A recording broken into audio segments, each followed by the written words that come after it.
এই world football tournament greater Coochbehar people's অ্যাসোসিয়েশনের কর্মীবৃন্দ, মা ভবানী,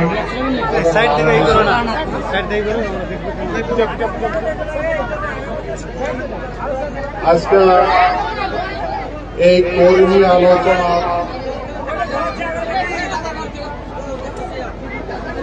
মই বিচার করা তোমার আলোচনা আজকের মিটিং এর উদ্দেশ্য হয়েছে আমার দীর্ঘদিন যাবত পেন্ডিং ডিমান্ড, যে ডিমান্ডগুলা পড়িয়াছিল, গুরুত্ব দেয় নাই, সেই ডিমান্ডগুলা কতগুলা রেস করছ, পার্লামেন্টে ঢুকাইছ, আর পার্লামেন্ট ভবন এই কথাগুলো যখন উঠছে পার্লামেন্ট ভবন, সে তো গভর্নমেন্টের করাই লাগবে।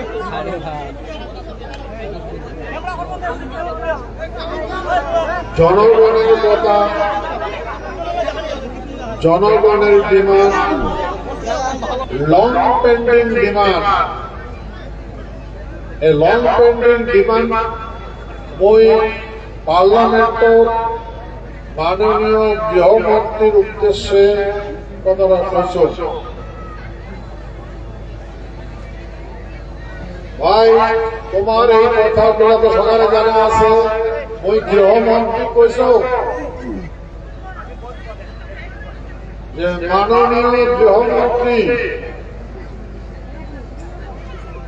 আমার দীর্ঘদিনের দাবি, the greater Coochbehar people's association পক্ষ থেকে যে দাবি করছে, দীর্ঘদিন থাকিয়া তোমার পত্রের মাধ্যমে, মেমোরেন্ডামের মাধ্যমে তোমাকে অবগত করা হয়েছে, আর তোমরা সব কিছু জানে। এই ডিমান্ডটা দীর্ঘদিন থাকি চলবার লাগছে। আমার এই গ্রেটার কুচবিহার এলাকার মানুষই ডিমান্ড করছে, তো গতিকে গ্রেটার কুচবিহার পিপলস অ্যাসোসিয়েশনের মানুষের যেটা ডিমান্ড আসলো, ডিমান্ডটা হয়েছে আলাদা স্টেট, মানে ভারত সংবিধানের প্রথম তপশিল কুচবিহার রাজ্য গৃহীত করা আছে সংবিধান। আমার এই ভূখণ্ডের মানুষই সংবিধানের বিধি ব্যবস্থাপনা না জানার জন্য জম কখন ঠকাইছে,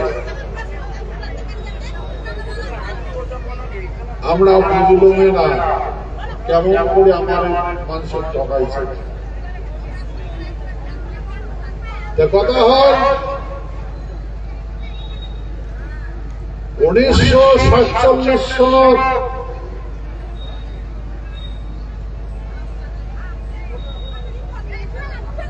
4 জুলাই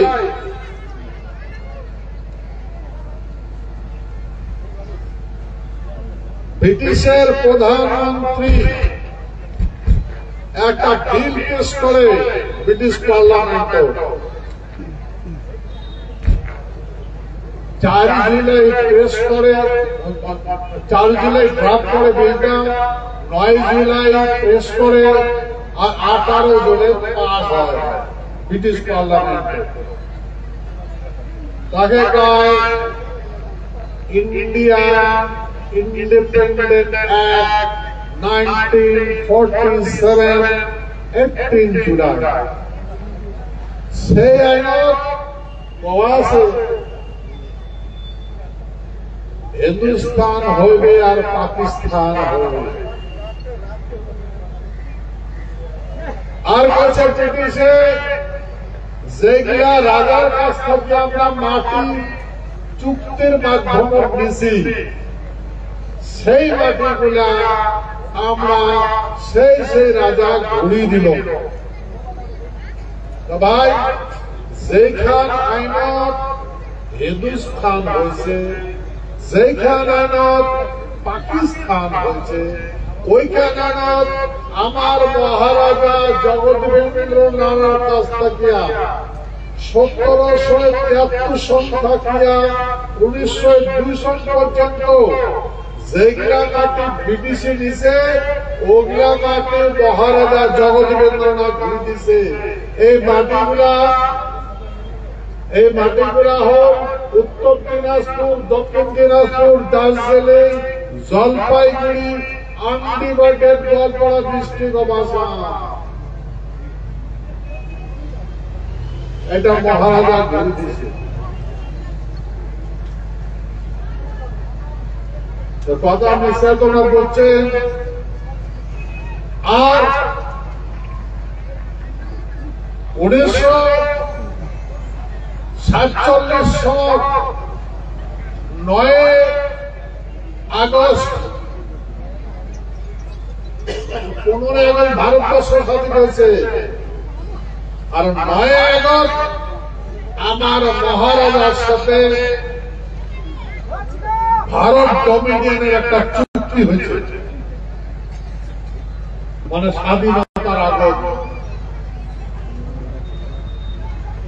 ভাই, আমার এটা বিস্তারিত করে জানা লাগবে। ভারত সরকার তদানীন্তন ভারত গভর্নমেন্ট আসলো ডমিনিয়ন গভর্নমেন্ট, আর ডমিনিয়ন গভর্নমেন্ট জিম্মেদারি আসলো লর্ড মাউন্টব্যাটেন, ভারতবর্ষের সুপ্রিম লর্ড মাউন্টব্যাটেন। ভাই, তারের সাথে আমার চুক্তি হয়েছে, এই জন্য ভারতবর্ষের ব্যবস্থাপনা জানা লাগবে। গতিকে আমরা ভারতবর্ষের সঙ্গে চুক্তি হচ্ছি, চুক্তির মাধ্যমে তারপর ইনস্টুমে অ্যাক্সেসন, মানে একটা দেশ আর একটা দেশের সঙ্গে চুক্তিটা হচ্ছে ভারতবর্ষের সাথে ভারত ডমিনিয়ন গভর্নমেন্টের সাথে। তো ভাই, এই ডমিনিয়ন গভর্নমেন্টটা আমার বোঝা লাগে, আমরা তো বুঝি নাই।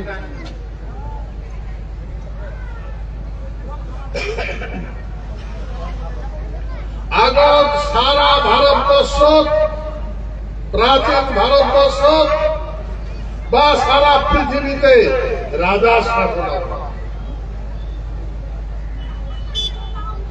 এই রাজাগুলা এই মুঘলে কতগুলা রাজা পরাজিত করছে, পরাজিত করিয়া ওই দেশটা কাড়ি নিছে।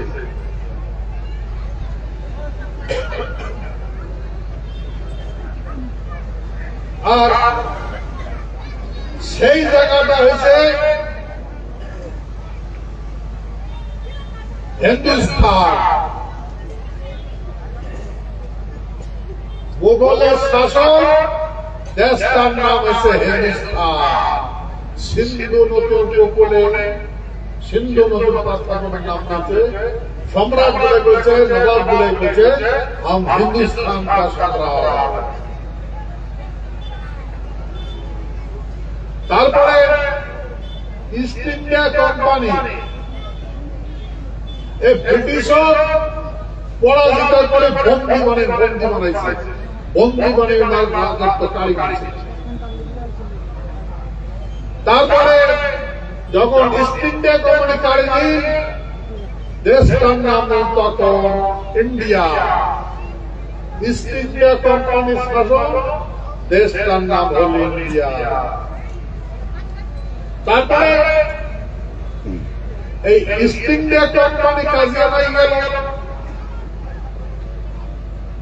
আমরা তখন ইউরোপ মহাদেশের কতগুলো দেশ মিলিয়া একটা কোম্পানি বানাইছে, ইস্ট ইন্ডিয়া কোম্পানি।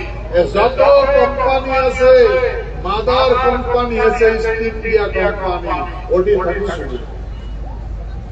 এখন পৃথিবীর যত কোম্পানি আছে, কোম্পানির নাম হয়েছে ইস্ট ইন্ডিয়া কোম্পানি। যত টেলিফোন কোম্পানি থাকেন, মোটর কোম্পানি থাকেন, যত ওদের থেকে শুরু। তারপরে ইউরোপ মহাদেশের কতগুলো দেশ মিলিয়া ইস্ট ইন্ডিয়া কোম্পানি আসলো। তখন ওরা কাজিয়া নাগার করে কোম্পানিটা ভাগ করে দিল। শেয়ার শেয়ার ভাগ কাটরা করে। আর সমাজের সরকারের ভাগটা ব্রিটিশে কিনে নেওয়ার পরে তখন দেশটার নাম হয় ব্রিটিশ ইন্ডিয়া। বলে British India. East India company শাসন চলে গেল, ওই ব্রিটিশ ইন্ডিয়া।